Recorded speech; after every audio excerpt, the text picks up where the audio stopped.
Washington, he actually faced a choice that no president had ever faced before, which was pretty easy to do because he was the first president. So, he faced a choice that most humans didn't have to face. But everything he did was the first time a president did anything. But I'm just saying that the Constitution really couldn't fully answer some of these more day-to-day scenarios and real-time decisions that needed to be made.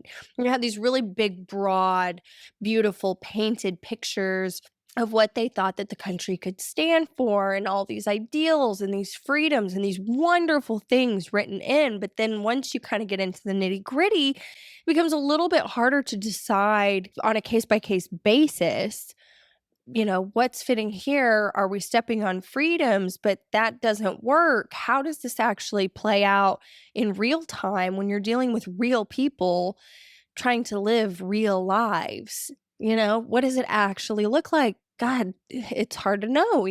They've really just been kind of making things up as they go along, and they've been doing a pretty good job of it. But this is one of those where everybody's like, hold on, what do we actually do? We don't know. We don't know. What do we do?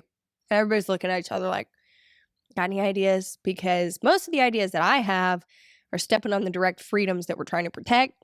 What do you got? And nobody knows. Really, at the end of the day, it was like, do we want to compromise or do we want to be more authoritarian and, enforce things that make sense to us? But yeesh, we don't want to be what we hate, So everybody's just stressed out. These are like real things that had to be straightened out.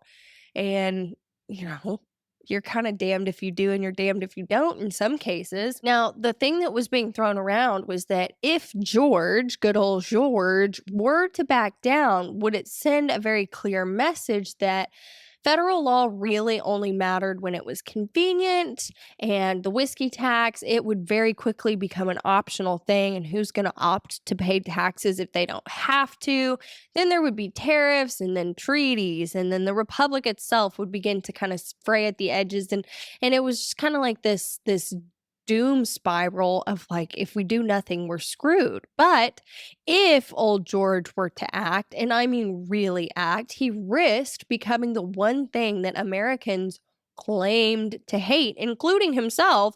And he led the overthrowing of principles like these, do what I say or there's trouble. Now, he was the distant ruler. He was the one that was actually using force to actually compel obedience. And he's like, I don't know if I should do that. And luckily, Washington was not known to be overly impulsive. So he's sitting there, he's talking it out with people, and he's really trying to figure out what the best move is. And eventually, he actually came to a decision. George Washington chose action. Now, what came next was a bit unprecedented or unprecedented because, once again, he was the first president. So everything he did was like, whoa, this is the first for everything. How exciting for him.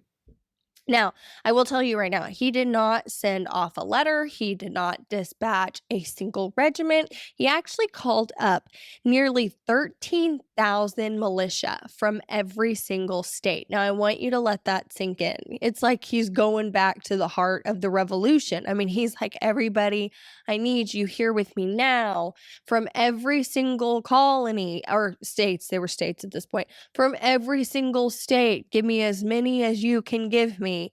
13,000 people. Think about that. That's crazy. He's wild. This particular force was actually now larger than the army that won independence, larger than the army that froze their little booties off at Valley Forge. This was larger than the one that he crossed the Delaware with. And this time, it wasn't marching against redcoats. It was actually marching against Americans, against its own people, which was like a new color they were trying on. It was like weird and different, and it felt odd to do. Everybody was like, Lee, we don't know about this. We don't know about this. This is a bit weird. This wasn't just a military operation. This was more of a statement, and it was being written in boots and bayonets. And the federal government was not an idea anymore. It was a real thing. It had weight, it had mass and matter, and it had reach. and it could walk into the frontier openly, marching in unison. They could walk out there with order and be seen by the public, and it was a really big deal. Now he's gathered all these people, and Washington decides that he's going to do something a little bit crazy, and he is actually going to climb on his horse and he's going to go with these guys, which again was super odd for somebody in his position, at his level of power, to be like, I'll just tag along. Let's go handle this situation. We're going to handle this scandal. George is coming.